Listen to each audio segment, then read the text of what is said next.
Bonjour. Il y a des destinées dont on entend parler et d'autres pas, pour le coup, des gens qui sont beaucoup plus inconnus et qui, au final, se retrouvent sous les feux des projecteurs. Et là, en l'occurrence, on va avoir affaire à un neurochirurgien. C'est une autobiographie à titre posthume, donc, puisque le neurochirurgien en question est décédé à l'âge de 37 ans. Et ça a été un véritable best-seller. Donc, publié en 2016, après sa mort. Et ce livre, donc d'une grande intensité émotionnelle, raconte le parcours d'un homme passionné par la science et la philosophie, confronté soudainement à sa propre mortalité lorsqu'il apprend qu'il est atteint d'un cancer du poumon métastatique. Le récit s'ouvre sur un Paul, déjà médecin, en fin de résidence à Stanford, au moment où il commence à remarquer des signes inquiétants. Une fatigue inhabituelle, des douleurs dorsales, une perte de poids. Au départ, il attribue ces symptômes au surmenage lié à la fin de sa formation médicale. Mais les examens qu'il subit confirment la terrible vérité. Il souffre d'un cancer du poumon stade 4.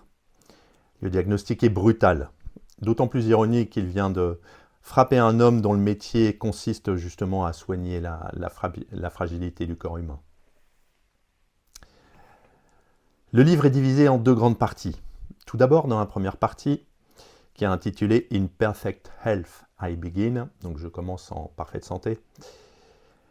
Kalaniti, donc oui, pardon, je ne vous avais pas dit, donc il s'agit du médecin qui s'appelle Kalaniti, K-A-L-A-N-I-T-H-I. Il retrace son enfance et son parcours intellectuel. Il grandit dans une famille indienne, installée dans une petite ville de l'Arizona. Son père est médecin, sa mère passionnée de littérature. Ce double héritage forge son goût à la fois pour la science et pour la pensée humaine et humaniste.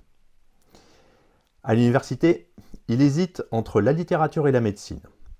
Il étudie d'abord la philosophie et la biologie à Stanford, fasciné par la question du sens de la vie et de la mort. Il découvre que les grands textes de littérature classique sont de Eliot à Camus, en fait, pour simplifier, et il s'interroge sur ce qui fait que la vie mérite d'être vécue. Puis il s'oriente vers la médecine, persuadé que c'est là qu'il pourra comprendre, au plus près du réel, ce lien mystérieux entre le corps et l'esprit. Il entreprend alors une formation harassante en neurochirurgie. 16 heures par jour au bloc opératoire, des nuits blanches, des décisions des décisions pour prendre des décisions de vie ou de mort. Pardon, à chaque instant. Son objectif est clair, comprendre ce qui fait l'humain, non pas par la philosophie, mais par l'observation directe du cerveau, c'est-à-dire pour lui ce moteur de la conscience. Kalaniti se distingue rapidement par son talent et sa rigueur. Il est promis à une brillante carrière universitaire. Mais au moment où il atteint le sommet de sa formation, la maladie surgit et le bouleverse tout.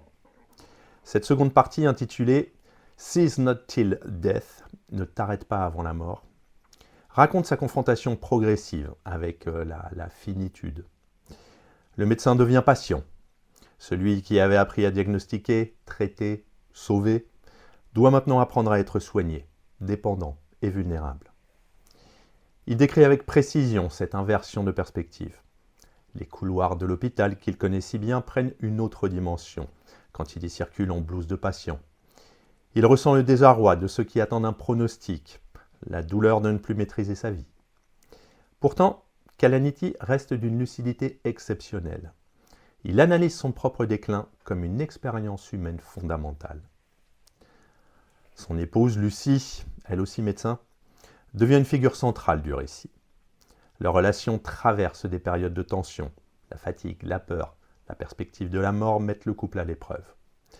Mais elle ressort renforcée par la compassion et la profondeur de leur amour.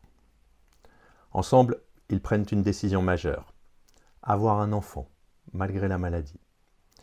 Leur fille, Caddy, naît quelques mois avant la mort de Paul. Elle représente pour lui la continuité de la vie, la promesse d'un futur, même après son départ. Le livre s'achève sur un ton sobre et bouleversant. Kalaniti raconte son ultime période avec acceptation, empreinte de paix. Il ne prétend pas avoir trouvé de sens absolu à la mort, mais il montre que la vie prend son sens quand on choisit de vivre pleinement, même dans la souffrance. La dernière partie, rédigée par Lucie après sa mort, décrit ses derniers instants avec tendresse et dignité.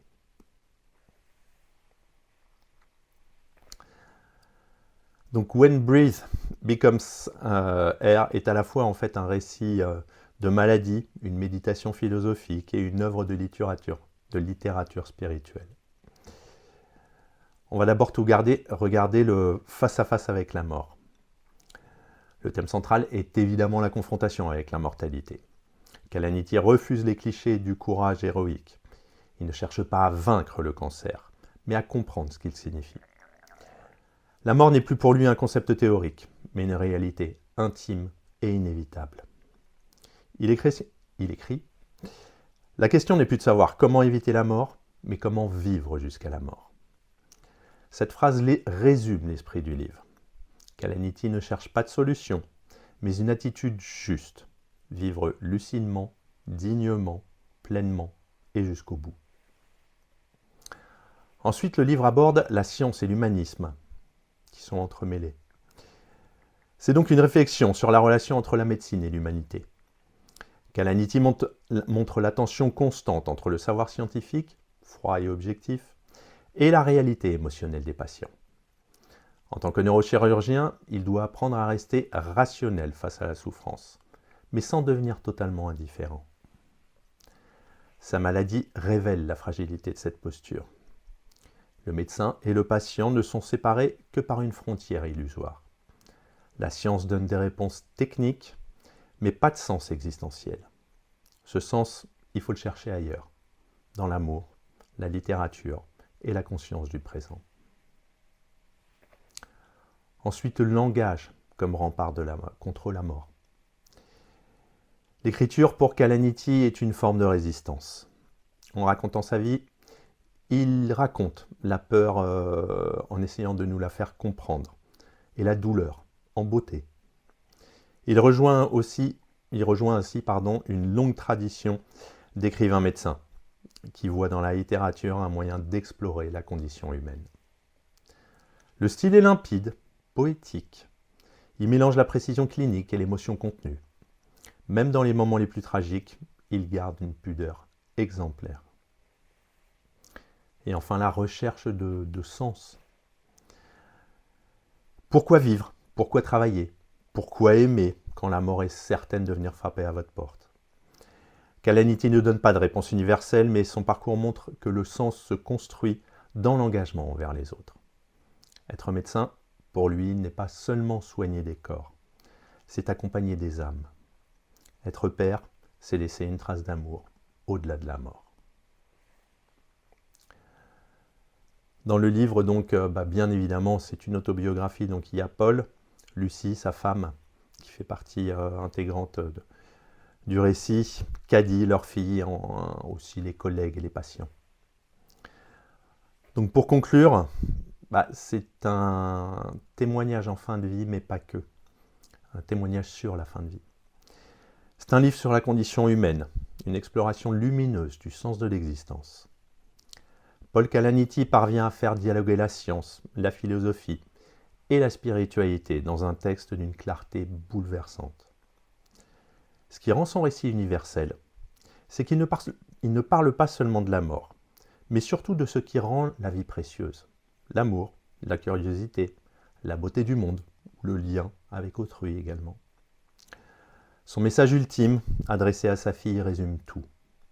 Quand tu seras grande, tu découvriras que le monde n'est pas fait pour durer. Mais tu verras aussi que tu peux y trouver de la joie, même dans la douleur. Testament moral, poétique, ou souffle de vie, fragile, éphémère, qui devient au final de l'air. À bientôt.